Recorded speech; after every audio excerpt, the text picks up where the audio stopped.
Hello बच्चों, मेरा नाम है दीपिका सिंह और मैं हूँ आपकी बायो टीचर फ्रॉम बायो अड्डा। ओके बेटा, तो आज हम अपना शुरू करते हैं टॉपिक, और टॉपिक का नाम है हाउ डू ऑर्गेनिज्म रिप्रोड्यूस। ठीक है, ये टॉपिक आपका एनसीईआरटी में चैप्टर 8 है। ठीक है, क्लास 10th का। और टॉपिक का जैसा कि नाम से समझ में आ रहा है, हाउ डू ऑर्गेनिज्म रिप्रोड्यूस, कैसे ऑर्गेनिज्म रीप्रोड्यूस, दोबारा बनते हैं। ठीक है, तो ये समझने से पहले हम लोगों को समझ लेना चाहिए कि वाई डू ऑर्गेनिज्म रिप्रोड्यूस, कि ऐसा करने की ज़रूरत क्या है। रीप्रोड्यूस करने की ऑर्गेनिज्म को क्या ज़रूरत है, सबसे पहले हमें ये चीज़ जाननी होगी।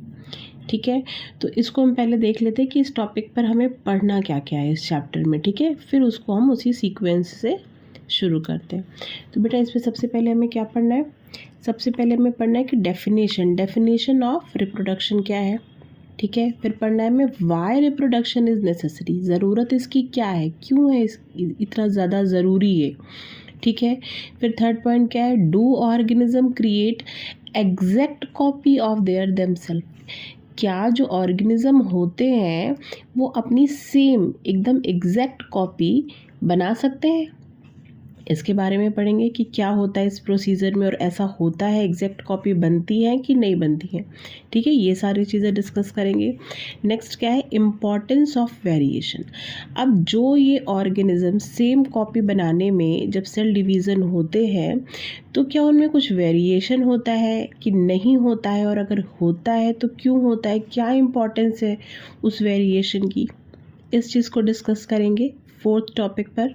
और फिफ्थ टॉपिक में क्या करेंगे बेटा, मोड ऑफ रिप्रोडक्शन, कितने टाइप्स के रिप्रोडक्शन होते हैं।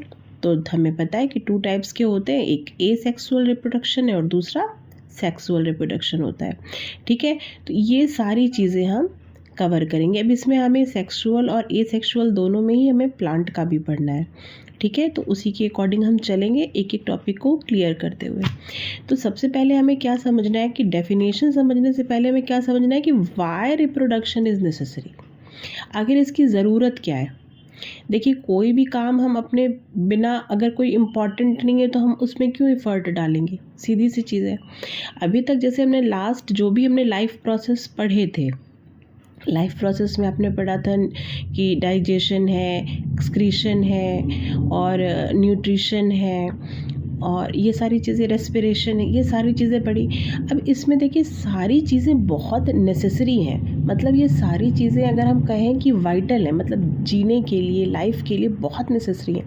एग्जांपल लीजिए, मान लीजिए हम न्यूट्रिशन की बात करें, तो न्यूट्रिशन में क्या होगा बेटा, अगर आप कुछ दिन, जैसे हमने पहला क्या बोला, हमने बोला न्यूट्रिशन। ठीक है, अगर हम न्यूट्रिशन की बात करें तो क्या अगर हम फूड नहीं खाएंगे, इनटेक नहीं लेंगे, तो क्या हम सरवाइव कर पाएंगे, कितने दिन सरवाइव कर पाएंगे, 2 दिन, 4 दिन, 10 दिन, 1 महीना। लेकिन उसके बाद क्या कंडीशन होगी हमारी फाइनल क्या होगी, डेथ। ठीक है, क्योंकि बहुत टाइम तक बिना फूड के नहीं सरवाइव किया जा सकता। तो ये वाइटल है, मतलब ये लिविंग के लिए बहुत ज़रूरी है। अब इसी तरह अगर हम दूसरा देखें, डाइजेशन। ठीक है, डाइजेशन क्या है, अगर जो हमने फूड खाया, जो भी हमारे पेट में फूड है, अगर वो डाइजेस्ट नहीं होता एनी हाउ किसी भी कारण से, तो क्या वो जो डाइजेशन के बाद वो पेट में पड़े सड़ता रहेगा खाना, तो ये हमारी बॉडी के लिए बहुत हार्मफुल हो जाएगा, पॉइजनस हो जाएगा। इससे क्या होगा, ये भी डेथ कॉज करेगा।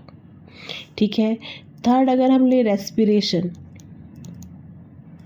ठीक है, रेस्पिरेशन भी हमने पढ़ा था। रेस्पिरेशन में क्या है, अगर हम इनटेक और इनहेल और एक्सहेल नहीं करते हैं हवा का, ऑक्सीजन का, ठीक है, और कार्बन डाइऑक्साइड का, तो क्या होगा, अगर हमारे एनी हाउ किसी भी कारण से लंग्स काम करना बंद कर दें तो क्या होगा, सडन डेथ हो जाएगी आपकी। फिर क्या होगा, फोर्थ रीज़न आप देखो, अगर हम देखते हैं एक्सक्रीशन में, एक्सक्रीशन में क्या है, जो फूड आपने खाया था, ठीक है, जो फूड आपने खाया, अगर आप उसको एक्सक्रीट नहीं करते हो तो फिर वही कंडीशन, आपके पॉइजनस अंदर इकट्ठा होगा मटेरियल और वो बॉडी को हार्म करेगा। अगर आपकी किडनियाँ काम नहीं कर रही हैं तो उससे क्या होगा, आपको कुछ टाइम बाद डायलिसिस की ज़रूरत पड़ेगी। डायलिसिस वैसे ही लास्ट स्टेज होती है, उसके बाद बहुत कम चांसेस होते हैं। ठीक है, तो मतलब ये सारी चीज़ें जो अभी तक हमने देखी थी, ये सारी चीज़ें एक वाइटल प्रोसीजर है हमारे लाइफ के लिए, ये हमारे लाइफ में बहुत नेसेसरी हैं। तो ये सारी चीज़ें तो बहुत ज़रूरी थी। ठीक है, इसलिए हमने इन पर इतना एफर्ट किया, इतने न्यूट्रिएंट्स लिए, इतना अपने आप को फिट रखने की कोशिश करते हैं, प्योर एयर लेते हैं रेस्पिरेशन के लिए, फिर एक्सक्रीशन अच्छे से, इसलिए खूब सारा पानी इनटेक करते हैं, वर्कआउट करते हैं। ठीक है, लेकिन अब ये बताइए कि क्या रिप्रोडक्शन जो रिप्रोडक्शन है क्या ये भी वाइटल है? क्या इसके बिना अगर रिप्रोडक्शन नहीं होगा तो क्या लाइफ कंटिन्यू नहीं हो सकती? इनके बिना तो नहीं हो सकती।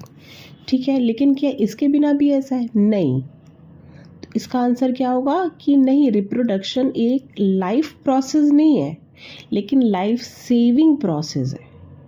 मतलब समझो बेटा, रिप्रोडक्शन ज़रूरी नहीं है, इसके बिना आप मरोगे नहीं, इसके बिना डेथ नहीं होगी। बहुत सारे ऐसे भी पेरेंट्स होते हैं जो बेबी नहीं करते हैं, ठीक है, जिनके कोई बेबी नहीं होता, तो क्या वो लिविंग नहीं होते? वो अच्छे से अपनी पूरी लाइफ स्पेंड करते हैं।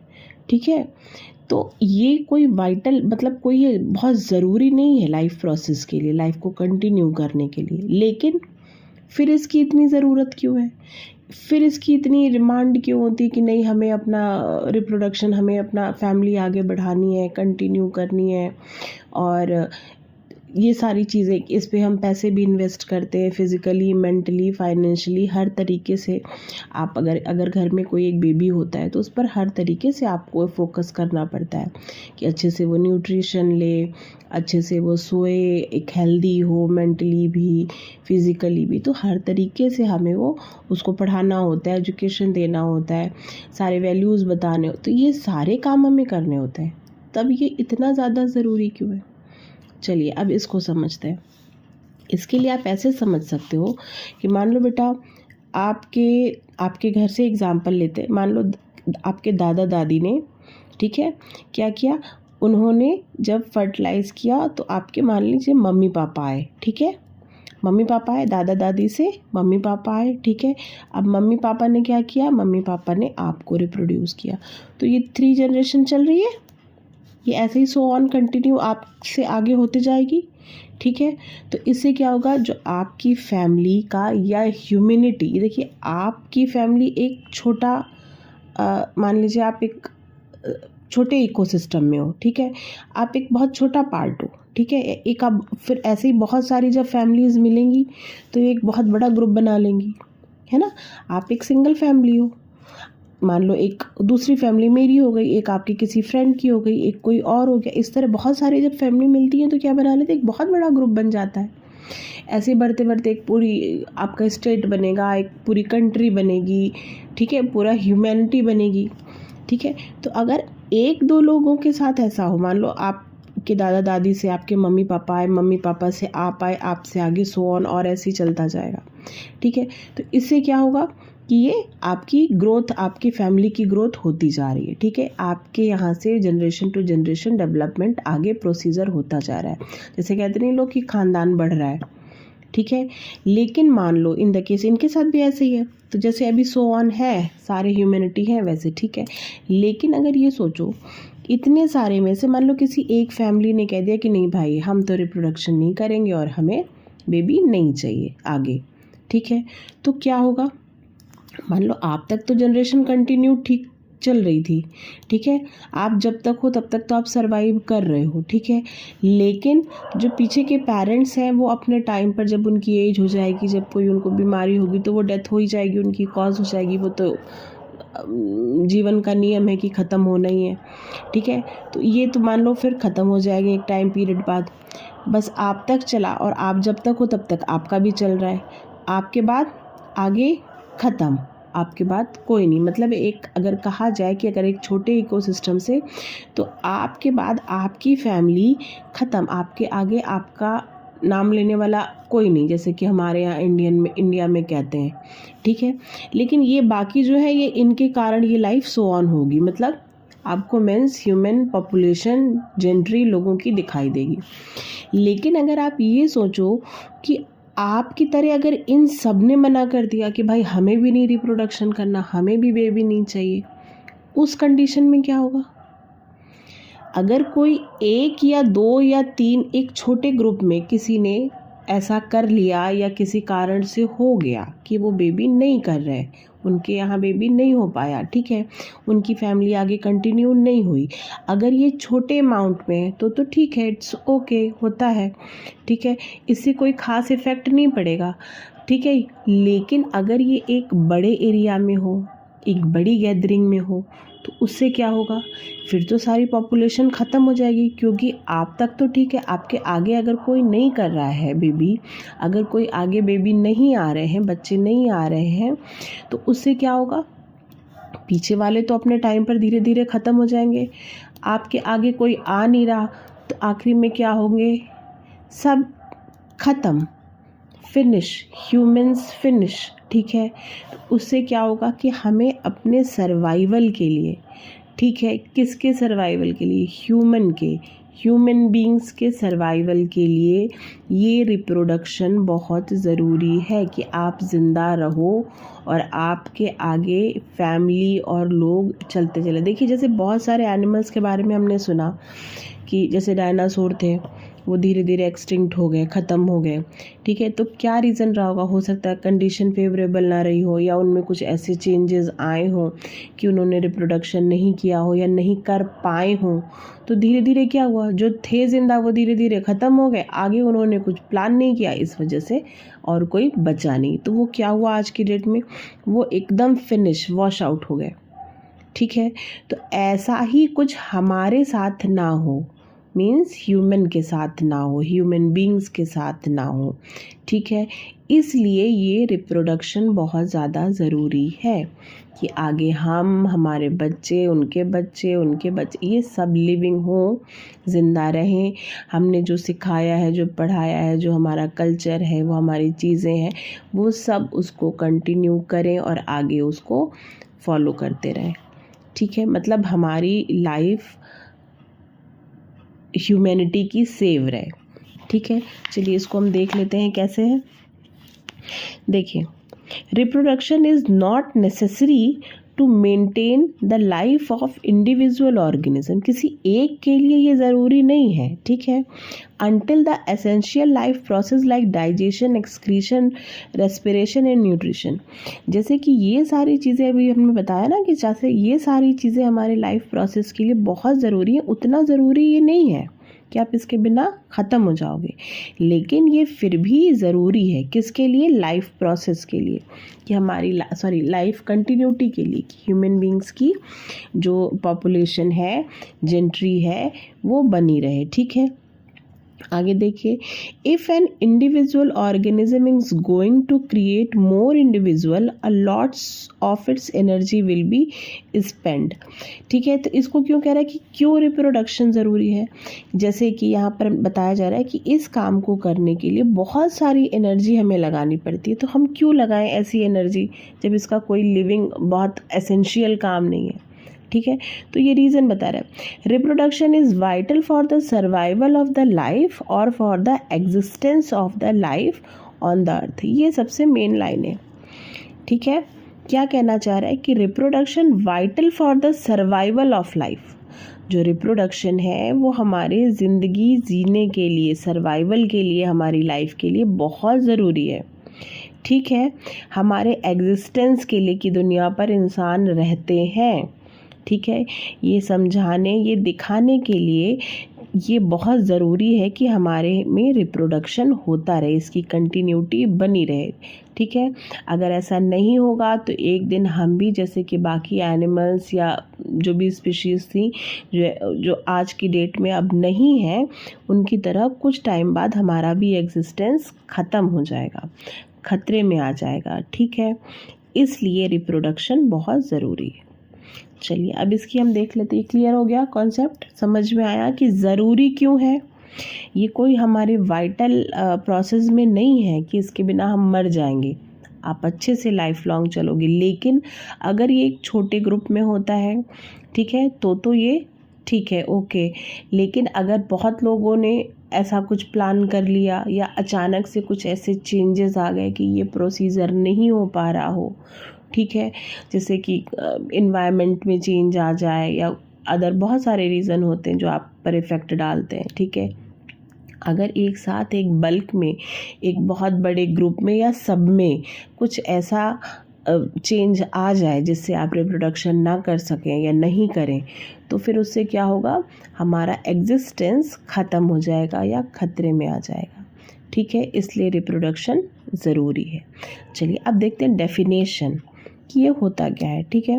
देखिए डेफिनेशन में हम कैसे कह सकते हैं, reproduction is a process in which a living organism produce new living organism of its own kind.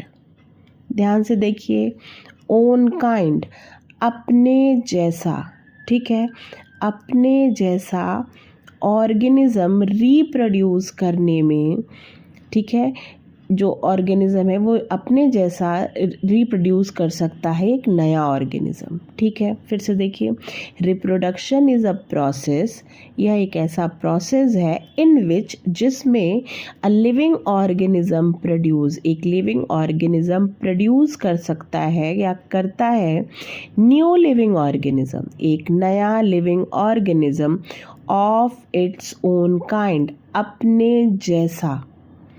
इसको क्या कहेंगे, रिप्रोडक्शन, दोबारा जन्म लेना। री मतलब दोबारा, प्रोडक्शन मतलब पैदा होना, ठीक है। तो क्या है, अब ये किस में होता है, जैसे हम एग्जाम्पल में देख सकते हैं, अगर आपने देखा होगा कि कोई डॉग है आपके घर के आसपास, तो जो उसका बेबी होगा वो कैसा होगा, डॉग के जैसा होगा।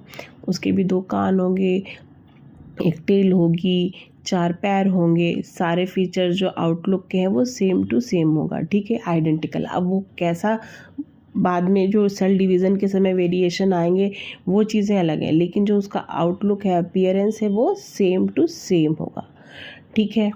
ऐसे ही हम एलिफेंट में देखेंगे, ऐसे ही हम लॉयन में देखेंगे, ऐसे ही हर एनिमल पे, रैबिट में है, कैट में है, किसी में भी आप, मंकी में है, ठीक है। तो ये क्या होता है कि बंदर का बच्चा बंदर जैसा ही दिखेगा, डॉग का बेबी डॉग की तरह दिखेगा, एलिफेंट का बेबी एलिफेंट की तरह, ह्यूमन का बेबी ह्यूमन की तरह दिखेगा, ठीक है। तो इसी को कहते हैं कि ये अपने जैसा, ठीक है, अपने जैसा। अभी ह्यूमन में देखिए सबके अब इंटरनल पर अभी आगे चलेंगे हम लोग, लेकिन जो आउटर लुक है हमारा, कि हमारे काले बाल हैं, 2 आँखें हैं, 2 नाक है, ठीक है, 2 कान है, एक पतली गर्दन है, शेप वैसे ही होता है लगभग, स्टमक है, 2 हाथ हैं, 2 पैर, ये सारे आउटलुक अपीयरेंस आपका सेम टू सेम होगा। ऐसा नहीं होगा कि आप ह्यूमन और आपका जो बेबी हुआ वो एलिफेंट की तरह है कि उसके 4 पैर हैं, 1 पूंछ है, ऐसा नहीं ना होता है, ऐसा बिल्कुल भी नहीं होता। या डॉग का जो बेबी है वो जिराफ की तरह दिखने लगेगा या मंकी की तरह दिखने, डॉग का बेबी डॉग के अपीयरेंस के साथ पैदा होगा, ठीक है।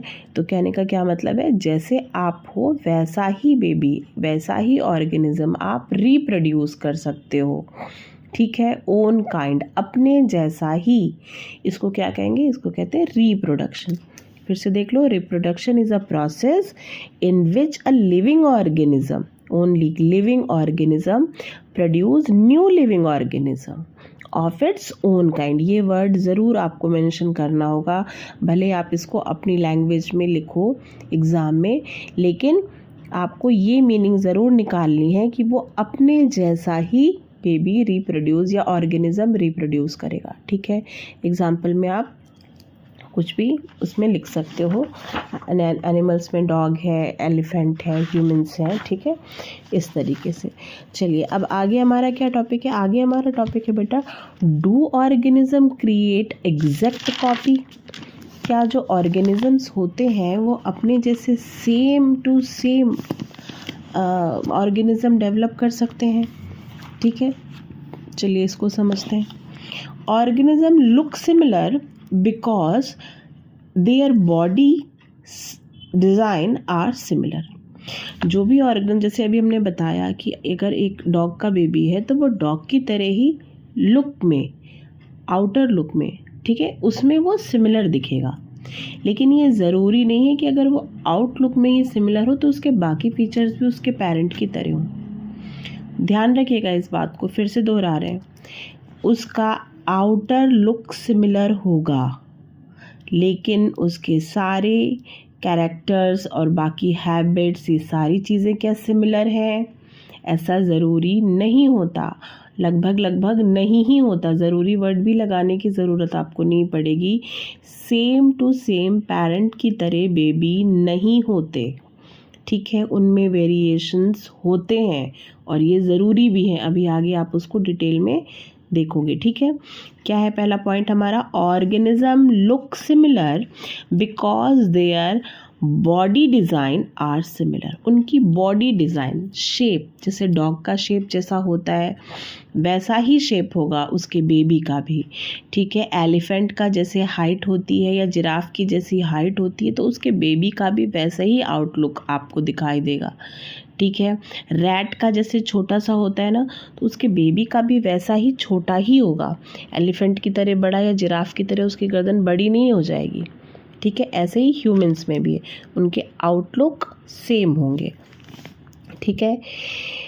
If body design are to be similar the blueprint for this design should be similar. क्या कहना चाह रहा है ये? The body design are to be similar, जो उनकी बॉडी शेप है, बॉडी की डिज़ाइन है, वो तो सिमिलर होगी। The blueprint for these design should be similar, इनके लिए जो ब्लूप्रिंट, अब देखो ऐसे समझ में नहीं आएगा, आप देखो इस चीज़ को। देखिए हमें पता है, आपको सबसे पहले इसमें ये समझना पड़ेगा कि हमें पता है कि हमारी जो पूरी बॉडी होती है वो सेल्स से बनी होती है, ठीक है। अब सेल में क्या होता है, बहुत सारे मिलियंस ऑफ सेल्स से मिलकर बनी होती है, बहुत सारे सेल्स मिलकर एक ऑर्गन बनाते हैं, फिर ऑर्गन बहुत सारे मिलकर हमारी पूरी बॉडी, ठीक है। तो देखिए क्या होता है, सॉरी, और पहले सेल क्या बनाएंगे, टिश्यू बनाएंगे, टिश्यू ऑर्गन बनाएंगे और ऑर्गन से हमारी पूरी बॉडी। तो देखिए जो एक हमारी सेल होती है, सेल में हमें पता है बाहर एक सेल है, सेल वॉल है, उसके अंदर क्या है, न्यूक्लियस है, ठीक है। अब न्यूक्लियस में क्या क्या होता है, बहुत सारे सेल ऑर्गेनल्स होते हैं, क्या क्या होते हैं अब उसको डिटेल में नहीं देखते हैं, जो भी खैर होते हैं, ठीक है। उनमें क्या होता है, एक होता है हमारा, क्या होता है, न्यूक्लियस, बीच में न्यूक्लियस के अंदर ना सारे सेल ऑर्गेनल्स होते हैं, तो ये हो गया हमारा न्यूक्लियस, ठीक है। अब न्यूक्लियस के अंदर ये क्या है हमारा, ये हमारे हैं क्रोमोसोम्स, पढ़ा है ना आपने इसके बारे में, ये क्या है हमारे क्रोमोसोम्स। देखिए बेटा क्रोमोसोम्स का जो स्ट्रक्चर होता है ना कुछ वो ऐसा है, ये हमारा देखिए देखिए ये हमारा क्या है, ये हमारी सेल है, पता है आपको। सेल के अंदर हमारा क्या है, एक न्यूक्लियस है, यहाँ सब साइटोप्लाज्म है और जो भी सेल ऑर्गेनल्स होते हैं वो सारे हैं, ठीक है। अब इस न्यूक्लियस के अंदर क्या है बेटा हमारे, यहाँ पर क्या है, हमारे क्रोमोसोम्स हैं, ठीक है, क्रोमोसोम्स, ठीक। और ये जो क्रोमोसोम्स होते हैं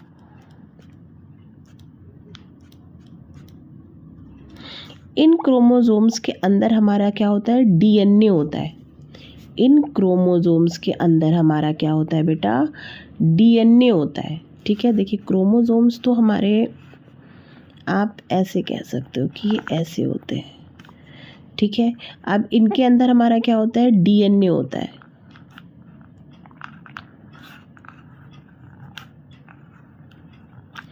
ठीक है। अब इन डीएनए, देखो ये हमारा क्या, क्रोमोसोम्स, ठीक है, ये क्या है हमारा, डीएनए है, डीएनए का स्ट्रक्चर पढ़ा है ना। अब इन डीएनए पर क्या होता है, हमारे जीन्स होते हैं, ठीक है। इन डीएनए पर क्या होते हैं, हमारे जीन्स होते हैं। जीन्स में क्या होते हैं, जीन्स में हमारे सारी इन्फॉर्मेशन होती है। कितने पेयर क्रोमोसोम्स होते हैं, 23 पेयर्स होते हैं, 23 पेयर्स ऑफ क्रोमोसोम्स होते हैं ना। तो और इन क्रोमोसोम्स में जो जीन्स होती हैं उन जीन्स पर हमारे सारी इन्फॉर्मेशन होती है, जेनेटिक इन्फॉर्मेशन, आपके मदर से जो आई, जो आपके फादर से आई, कि आपके बाल के कलर क्या होना, आपके आइज़ के कलर क्या होना है, और आपकी हाइट कैसी होनी है, आपके फिंगर 5 होनी है, आपकी एक नोज़ होनी, ये सारे इन्फॉर्मेशन के लिए इन जीन्स में सारी ये इन्फॉर्मेशन कलेक्ट होती है, ठीक है। इतना बात क्लियर है। और इन्हीं में जो ये जीन्स है ना बेटा, इन्हीं में वो प्रोटीन्स होते हैं जिन प्रोटीन्स के थ्रू ये सब चीज़ें डेवलप होती हैं। ठीक है, अब देखिए ये इतना क्लियर है, फिर से समझ लीजिए, कन्फ्यूज़न नहीं, क्योंकि इसी के बेसिस पर ही आगे को हम लोगों को पढ़ना है। हमारी सेल है, सेल के अंदर न्यूक्लियस है, न्यूक्लियस के अंदर क्या है हमारा, क्रोमोज़ोम है, क्रोमोज़ोम है। ठीक है, इस क्रोमोज़ोम्स के अंदर हमारे क्या है, डीएनए है, क्रोमोज़ोम के अंदर डीएनए है, डीएनए के अंदर जीन्स है जो कि जेनेटिक मटेरियल कैरी करते हैं। ठीक है, जेनेटिक मटेरियल क्या, जैसे कि मम्मा की आँख कैसी है वैसी हमें मेरी बॉडी में बनेगी, कि पापा के बाल आने वाले हैं, कि हमारी नोज़ लंबी होनी है, कलर कैसा होना है, ब्लैक होना है पापा की तरह कि मम्मा की तरह वाइट, या दोनों का मिक्स आना है। ठीक है, हैंड कैसी, फिंगर्स कैसी, ये सारी इन्फॉर्मेशन जो भी होती हैं, ठीक है, जो भी बेबी में बाद में आपको शो होंगी, ये सारी इन्फॉर्मेशन इन्हीं जीन्स पर होती हैं। ठीक है, और यही कुछ प्रोटीन्स भी बनाते हैं जो कि इन चीज़ों में डेवलपमेंट में हेल्प करते हैं। ठीक है, तो चलिए अब इसको आगे हम समझते हैं। देखिए ऐसे सबसे पहले क्या होना बेटा, हमारा ये देखिए, ये हमारा न्यूक्लियस है, जैसा अभी हमने बताया, वो सेल हो गई, उसके अंदर क्रोमोसोम्स हो गए। अब इन क्रोमोसोम्स में क्या होता है बेटा ना, जब मम्मी के 23 आई, फादर के पापा के 23 आए, ठीक है, अब उन दोनों को वो फ्यूज़न हुआ, जाइगोट बना। ठीक है, तो 46 हो गए ना जाइगोट के पास। अब उसके बाद क्या होगा, जब वो बेबी, जब सेल डिवीज़न होगा, बेबी कैसे बनेगा बेटा, वो तो डिवीज़न करनी पड़ेगा ना, जो डॉटर सेल्स बनेगी, इसमें रेप्लिकेशन होता है। ठीक है, तो इसमें पहले क्या होगा, देखो जैसे ये क्रोमोसोम्स है हमारा, ठीक है, इसमें अंदर क्रोमोसोम्स है। अब जब इसको मम्मा के कितने हैं, मम्मा पास तो टोटल 46 है क्रोमोसोम्स, लेकिन मम्मा देगी कितने, जो हमारी, ये मान लो ये हमारा मदर का और ये हमारे फादर का। ठीक है, मदर से हमको आने हैं 23, है 46 मम्मी के पास भी, और ये 46 पापा के पास भी क्रोमोसोम्स है। ठीक है, अब इसके पास, मम्मा के पास से भी 23 आएंगे, फादर के पास से भी 23 आएंगे। तो मम्मी अपने पास से 23 कैसे दे देगी, हाफ थोड़ी ना कर देगी कि मम्मी के पास भी तो 23 बचे, फिर उससे थोड़ी ना अपनी पूरी लाइफ चलाएगी मम्मा, ऐसा तो नहीं ना हो सकता। 46 तो एसेंशियल है हमारे लिए, मतलब पर्टिकुलर मम्मा के लिए भी, और 46 ज़रूरी है पापा के लिए भी। तो वो अपने आधे आधे थोड़ी ना दे देती है, ऐसे तो फिर धीरे धीरे तुम अपने आधे दोगे और ख़त्म हो जाएगा, फिर तो बिना क्रोमोसोम्स के रहोगे क्या, ऐसे नहीं होता। ठीक है, तो ये मान लो ये फीमेल का और ये मेल का। ठीक है, तो फीमेल के जो ये 23 आते हैं, तो वो कैसे आते हैं बेटा, इनमें ये जो सेल है इनकी, जो क्रोमोसोम्स जो देंगी, ठीक है, जो सेल डिवीज़न होगा कि भाई 23 मम्मा ने बोला नहीं तुम मेरे 23 ले लो, मेरे नहीं, ये अपना डुप्लीकेट एक बनाएंगे। ठीक है, सेम टू सेम अपने जैसा एक डुप्लीकेट सेल बनाएंगे और उसको आपको देंगे। ठीक है, समझ में आ रहा है। वैसे ही पापा भी करेंगे, पापा ये थोड़ी ना कहेंगे मम्मा ने नहीं दिया मैं दे दूंगा, पापा भी नहीं देंगे। 46 क्रोमोसोम्स जो हैं उनमें से वो उसको ही एक अपना डुप्लीकेट एक और बनाएंगे। ठीक है, उसमें से वो आपको अपना देंगे 23। ठीक है, तो अब वो हमें देखना है कि वो डुप्लीकेशन, वो क्रोमोसोम्स के अंदर जो डुप्लीकेशन होगा वो कैसे होता है। ठीक है, तो देखिए मान लीजिए ये एक सेल है, ठीक है, मान लीजिए मम्मा की ही है। ठीक है, तो अंदर क्या है, क्रोमोसोम है। अब इस सेल का डिवीज़न होगा, तो जो क्रोमोसोम्स हैं वो क्या करेंगे, डुप्लीकेट करेंगे, एक अपना डुप्लीकेट फॉर्म बनाएंगे, जैसे हम लोग ज़ेरॉक्स करवाते हैं, तो वैसे ही एक डुप्लीकेट। तो यहाँ पर क्या हो गया, देखिए ये डबल फॉर्मेशन हो गया ना, डुप्लीकेट बनाया इन्होंने। तो सबसे पहले क्या होता है बेटा, न्यूक्लियस के अंदर जो क्रोमोसोम है वो डुप्लीकेट करेंगे, मतलब डबल बनाएंगे अपने जैसा ही। ठीक है, फिर उसमें क्या होगा, फिर देखो आगे देखिए इसका प्रोसीजर। जब ये डबल बन गए तो धीरे धीरे क्या होगा, पहले देखो ऐसे होता है इसको, इसमें तो डायरेक्ट हमने बना दिया, आपको ऐसे दिखा दो। ये है हमारा, मान लो मदर का है, ठीक है, ये बीच में न्यूक्लियस और ये हमारा क्या है, ये क्रोमोसोम है। तो अभी तो सिंगल है, ठीक है, ये हमने डीएनए बना दिया क्रोमोसोम्स की जगह। ये है ऐसे, ठीक है, ये क्रोमोसोम्स है, ठीक है। बाकी ये साइटोप्लाज्म है और इसमें अंदर जो भी जेनेटिक मटेरियल वो सब चीज़ें हैं, ठीक है, माइटोकॉन्ड्रिया और समथिंग। चलो, तो ये क्या होगा, अब यहाँ पर क्या होगा, सेल डिवीज़न होगा। सेल डिवीज़न कैसे होगा बेटा, ये जो होगा अंदर न्यूक्लियस, न्यूक्लियस के अंदर जो अभी तक यहाँ पर एक था क्रोमोसोम, अब वो डबल हो जाएगा, ठीक है, डबल हुआ, डुप्लीकेशन हुआ इसमें। अब इसके बाद क्या होगा बेटा, अब ये अलग अलग होंगे, अब दो न्यूक्लियस बन जाएंगे, एक ये, ठीक है, इसके अंदर एक आ गया और एक और बना, उसके अंदर ये दूसरा आ गया, ठीक है। आप समझ में आया, इसके बीच का प्रोसीजर ये होगा कि वो ऐसे वॉल ऐसे डिवाइड होगी, एक न्यूक्लियस इधर उधर ऐसे ऐसे करके, ठीक है। तो इस प्रोसीजर के थ्रू क्या हुआ, ये ऐसा दो डॉटर सेल्स बन जाएंगी। ये एक सेल थी मदर सेल, ठीक है, इसको क्या बोलेंगे, मदर सेल। इसमें क्या हुआ, इसमें डिवीज़न हुआ, ठीक है, सेल डिवीज़न हुआ, यहाँ पे लिख लो आप, क्लियर हो जाएगा, सेल डिवीज़न हुआ, डुप्लीकेशन हुआ इसमें, फिर सेल डिवीज़न हुआ, सेल डिवीज़न से क्या हुआ, दो डॉटर सेल्स बनी, एक में ये वाला 23 और दूसरे में ये वाला 23, ठीक है। ये बात क्लियर हो गई। वही चीज़ यहाँ पर बेटा दिखाई गई है कि क्या हुआ, ये मदर सेल थी, ठीक है, इसमें क्या हुआ, डुप्लीकेशन हुआ, ठीक है, डीएनए कॉपी किया अपने आप को, ठीक है, तो सारे जेनेटिक मटेरियल जो होंगे वो डबल हो जाएंगे। मतलब क्या क्या होगा उसमें, देखो जो अभी हमने बताया ना, इस स्ट्रक्चर में क्या क्या होता है कि देखो, सबसे पहले क्या होता है, जो सेल है, सेल के अंदर न्यूक्लियस, न्यूक्लियस के अंदर क्रोमोसोम्स, ठीक है, क्रोमोसोम्स में क्या होते हैं, हमारे डीएनए होते हैं, क्रोमोसोम्स में डीएनए होते हैं, ये हमारा क्रोमोसोम्स, सॉरी ये हमारा क्रोमोसोम्स, ये जो ऐसा शेप होता है ना क्रोमोसोम्स का, उसके अंदर क्या है, ये डीएनए है, इन डीएनए पर क्या है, जेनेटिक मटेरियल है, और इन जेनेटिक मटेरियल्स में प्रोटीन है। तो ठीक है, तो अब जब ये डुप्लीकेशन होता है, ठीक है, तो ये सेम डुप्लीकेशन नहीं होता है बेटा। अभी हमने बताया ना कि यहाँ पर ये सिंगल था मदर का, अब जब इनको देना होगा अपना, तो यहाँ पर ये डुप्लीकेट एक और अपना बनाएंगे, ठीक है। तो ये केवल क्रोमोसोम्स ही थोड़ी ना बनाएंगे बेटा, इसमें ये डीएनए जो होगा वो भी तो अपना बनाएंगे एक, है ना, वो भी तो बनाएंगे, सारी चीज़ें डबल करेंगे ना वो अपनी। अब इनके अंदर जो जीन्स होंगे, जो जेनेटिक इन्फॉर्मेशन ये लेकर जाएंगे बेबी में, वो भी अपनी ये चेंज करेंगे।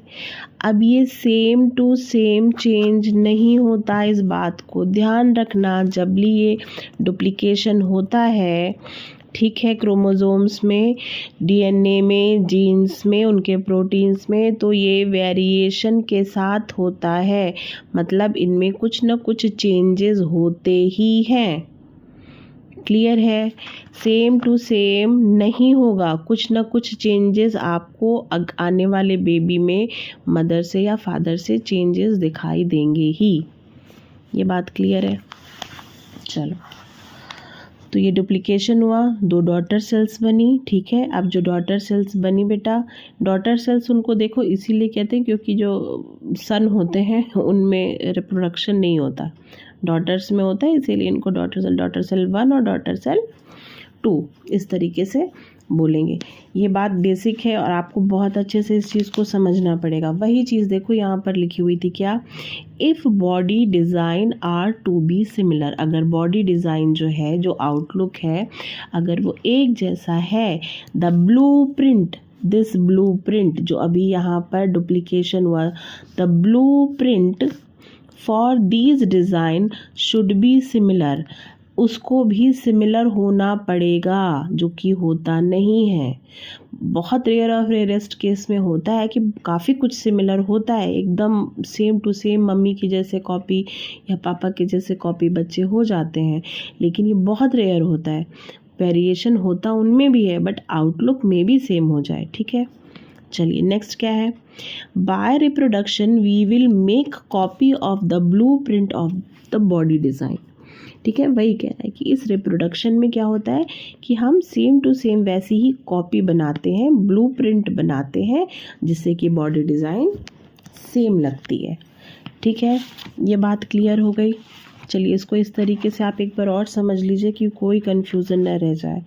ठीक है, टॉपिक हमारा क्या था? टॉपिक हमारा था कि क्या एग्जैक्ट कॉपी जो हमारे मदर फादर हैं उनसे सेम टू सेम हम बना सकते हैं, मतलब do the organism create exact copy of themself? वैसा होता नहीं है, केवल आउटर अपीयरेंस जो होता है वो सेम होता है। ठीक है, आगे देखते हैं क्या होता है बेटा। जो हमारे क्रोमोसोम्स होते हैं, क्रोमोसोम्स के अंदर क्या होते हैं? डीएनए। फिर से देख लो, स्ट्रक्चर भूलना नहीं। क्रोमोसोम्स के अंदर हमारे डीएनए के अंदर जीन्स के अंदर वो प्रोटीन्स। चलो अब आगे देखते हैं। ठीक है, क्रोमोसोम्स, डीएनए, जीन्स और प्रोटीन्स। अब क्या हो रहा है बेटा? डीएनए में चेंज होगा, डीएनए में सेल डिवीज़न। ठीक है, ये हमारे जो डीएनए है इनमें क्या होगा? ये सेल डिवीज़न होगा। सेल डिवीज़न डुप्लीकेशन हुआ ना, ये दो दो बन गया ना, तो क्या हुआ? सेल डिवीज़न हुआ। लेकिन सेल डिवीज़न में क्या होता है? Not 100% exact copy. बहुत इंपॉर्टेंट है, बहुत ध्यान से समझना। Not 100% exact copy. ठीक है, तो फिर क्या होगा? जब 100% सेम कॉपी नहीं बनेगी तो क्या होगा? इसका मतलब आगे चेंज होगा, जीन डिफरेंट हो गए। ठीक है, अब जब जीन डिफरेंट हुए तो उसमें क्या होगा? प्रोटीन भी डिफरेंट बने। सेम टू सेम तो नहीं ना बनेंगे। जब डिफरेंस आएगा तो सब चीज़ों में आगे किया जाएगा। फिर क्या होगा? जब प्रोटीन डिफरेंट बने, मतलब जो कैरेक्टर जीन्स लेकर आ रहा है पेरेंट का जेनेटिक मटेरियल, उनमें चेंज हो गया। तो जब चेंज हो गया तो क्या हुआ? अपीयरेंस भी चेंज हो गया। अपीयरेंस चेंज हुआ तो उनका लुक भी चेंज हो गया, सेम नहीं रह जाएगा। इतनी बात क्लियर है बेटा? चलो अब इसको भी देख लेते हैं और आगे क्या है। Chromosome in nucleus of the cell contain information for inheritance of feature from parent to next generation in the form of DNA. इसी बात को देखो क्लियर कर रहे हैं। क्या बता रहे हैं? क्रोमोसोम्स ऑफ द न्यूक्लियस, किसी भी न्यूक्लियस का। चलो फिर आगे देखते हैं। अब देखो इसमें क्या लिखा है? Chromosomes in the nucleus of the cell contain information for inheritance of the feature from parent to next generation in the form of DNA. वही चीज़ अभी जैसे हमने बताई ऊपर कि क्रोमोसोम्स जो होता है, न्यूक्लियस के अंदर जो क्रोमोसोम्स होता है वो इंफॉर्मेशन कंटेन करता है। ठीक है, फॉर पेरेंट से नेक्स्ट जनरेशन को ट्रांसफ़र करने के लिए इन द फॉर्म ऑफ डीएनए। ठीक है, डीएनए में वो सारी इन्फॉर्मेशन, डीएनए में जो जीन्स होते हैं उसमें सारी इन्फॉर्मेशन होती है जो कि पेरेंट्स से जो फीटस में या फिर नेक्स्ट जनरेशन में ट्रांसफ़र की जाती हैं। ठीक है, आगे क्या है? DNA in the cell nucleus is the information source of making protein. जो डीएनए, जो सेल न्यूक्लियस में जो डीएनए होता है वो उस प्रोटीन को भी कंटेन करता है, कैरी करता है। ठीक है, जिन पे सारी इन्फॉर्मेशन होती है और वो आगे उसके मतलब उस बॉडी को बनाता है। ठीक है, DNA in the cell nucleus is the information source of making protein. ठीक है, नेक्स्ट क्या है? So different protein will lead to alternate body design. जब सारी चीज़ों में चेंज हुआ, जब हमारे डीएनए में चेंज हुआ, डीएनए के साथ हमारे जीन्स में चेंज हुआ, जीन्स के साथ हमारे प्रोटीन्स में चेंज हुआ। ठीक है, तो जब प्रोटीन में भी चेंज होगा तो उससे क्या होगा? जो हमारा बॉडी डिज़ाइन है, जो हमारा अपीयरेंस है वो भी चेंज दिखेगा। तो हमारा सेम टू सेम हम पेरेंट की तरह नहीं दिखेंगे। ठीक है, ये बात क्लियर है? चलो अब आगे हमारा एक जो लास्ट टॉपिक है वो क्या है बेटा? Importance of variation. ठीक है, इम्पॉर्टेंस क्या है इसका? वेरिएशन का क्यों ज़रूरी है? जो जब हम इस डायग्राम को देखो, जब यहाँ पर डुप्लीकेशन होता है, ठीक है, सेल में जब डुप्लीकेशन, सेल डिवीज़न होता है तो उस टाइम पर कुछ वेरिएशन आते हैं। अभी बताया ना हमने, जिनसे सारी जीन्स में और डीएनए में और प्रोटीन्स में चेंज आते हैं। तो जो ये वेरिएशन आते हैं, क्या ये अच्छे हैं कि ये बुरे हैं? ठीक है बेटा। अब देखो कभी कभी ना कुछ मिसकैरेज हो जाता है, आपने सुना होगा कि अरे बच्चा 2-3 महीने तो सर्वाइव किया लेकिन उसके बाद वो पेट में ही कंटिन्यू नहीं कर पाया और एनी हाउ वो अबॉर्ट करना पड़ा। तो क्या होता है बेटा, या फिर कभी कभी पैदा होने के बाद भी ये कंडीशन होती है। तो जो कभी कभी देखो इसके बहुत सारे रीज़न होते हैं, तो बहुत डीप में अभी नहीं चलना है, लेकिन इतना समझ लो कभी कभी जो ये वेरिएशन होते हैं ये ऐसे वेरिएशंस हो जाते हैं जिनसे जो ऑर्गेनिज्म है, जो फीटस है, वो उस इन्वायरमेंट को सरवाइव उसमें नहीं कर पाता। मीन्स जो भी चेंजेस आए उसमें वो उस इन्वायरमेंट में सर्वाइवल के लिए सही नहीं थे। ठीक है, इस वजह से कभी कभी वो जो फीटस है या जो बच्चा है आफ्टर डिलीवरी पैदा होने के कुछ टाइम बाद भी कभी कभी ख़त्म हो जाता है, या फिर वो कभी कभी पेट में भी वो ऐसे कुछ चेंजेस होते हैं जिससे मान लो कुछ ऐसे चेंजेस आए कि हार्ट ही डेवलप नहीं हो रहा, या ओवर साइज़ हो गया, या कभी किडनी नहीं डेवलप हो रही, या कोई भी बॉडी पार्ट या ब्रेन का डेवलपमेंट सही से नहीं हो पा रहा, कुछ ऐसे चेंजेस आ गए, कुछ मान लो सही से कॉपी ही नहीं हुआ। जो भी यहाँ पर जेनेटिक मटेरियल जो भी जीन्स पर हैं, प्रोटीन्स हैं जो ऑर्गन्स बनाते हैं, मान लो कुछ उसमें ऐसे चेंज आ गए, हार्मोनल डिसबैलेंस हो गया जिसके कारण मान लो ब्रेन का डेवलपमेंट सही नहीं हो रहा, ग्रोथ सही नहीं हो रही, हार्ट सही नहीं बना, तो उससे क्या होगा बेटा, इस वेरिएशन से, ये निगेटिव वेरिएशन है, इन निगेटिव वेरिएशन से क्या होगा, फिर सर्वाइवल पर खतरा हो जाएगा, या तो वो नहीं कर पाएगा या फिर कुछ ना कुछ उसको जेनेटिक प्रॉब्लम, इसी को कहते हैं कि अरे ये तो जेनेटिक प्रॉब्लम थी इसके साथ। ठीक है, तो ऐसा कभी कभी होता है कि जो कॉपी होता है ना, इसे में डुप्लीकेशन, जो ये कॉपी हो रही है ये कभी कभी पूरी नहीं हो पाती, सही नहीं हो पाती, या फिर ये वेरिएशन निगेटिव में चले जाता है। ठीक है, लेकिन अब इसका पॉजिटिव अगर हम देखें तो ये वेरिएशन बहुत ज़रूरी है। क्यों ज़रूरी है? अब जैसे एक एग्जांपल लो, मान लो इस पूरी अर्थ पर जैसे हम लोग रह रहे हैं, अगर मान लो सब एक ही तरीके के लोग रह रहे हो, ठीक है, मान लो सबको हीट से प्रॉब्लम हो, मतलब सब हीट सेंसिटिव वैसे होते ही हैं लेकिन मान लो ज़्यादा ही हो सेंसिटिव, ठीक है, और क्या हो, अचानक से इन्वायरमेंट में चेंज हो और बहुत गर्मी बढ़ जाए। ठीक है, तो इस कंडीशन में क्या होगा, इस कंडीशन में ये होगा कि अगर एक आदमी जो हीट के लिए सेंसिटिव है वो मान लो चक्कर खा के गिर गया, बेहोश हो गया या मर गया, कुछ भी हो गया उसका, ठीक है, तो वैसा ही सबके साथ होगा। सबके सब जितने भी अर्थ पर लिविंग होंगे वो सब मर जाएंगे। लेकिन अब उनमें से कोई एक हो ऐसा कि अरे गर्मी है तो क्या हुआ, हम कपड़े हल्के पहनेंगे, हम पानी खूब पिएंगे और हम पानी में ही बैठे रहेंगे, मतलब कुछ उसके में चेंज हो, भले वो आपको शो हो चाहे ना हो, लेकिन अगर वो उस कंडीशन में रहने के लिए सरवाइव कर जाता है, ठीक है, तो वो अपनी लाइफ को आगे कंटिन्यू कर लेगा। ठीक है, लेकिन अगर वो नहीं होता उनके जैसा, सेम ही सेम होता, उसमें वेरिएशन ना होता उसके जीन्स में, उसके अंदर, तो क्या होता, वो मर जाता। पर अगर उसके अंदर कुछ ऐसा वेरिएशन है कि वो सरवाइव कर पा रहा है, उस गर्मी को सह पा रहा है, उसका कटसी है इतनी, तो वो अपनी लाइफ को कंटिन्यू, अपने एग्जिस्टेंस को कंटिन्यू रखते हुए अपनी लाइफ आगे बढ़ा सकता है। तो इसलिए ये वेरिएशन बहुत ज़रूरी है। अगर सब एक जैसे होंगे तब तो फिर जो सबके सब एक जैसे होंगे तब तो फिर बहुत दिक्कत आ जाएगी। इसलिए ये वेरिएशन हमारे लाइफ प्रोसेस को कंटिन्यू रखने के लिए, हमारे अर्थ पर एग्जिस्टेंस के लिए बहुत ज़्यादा ज़रूरी है। ठीक है बेटा, तो चलो इसको एक बार देख लेते कैसे है। Population of organism fill well defined place of niches in the ecosystem using their ability to reproduce।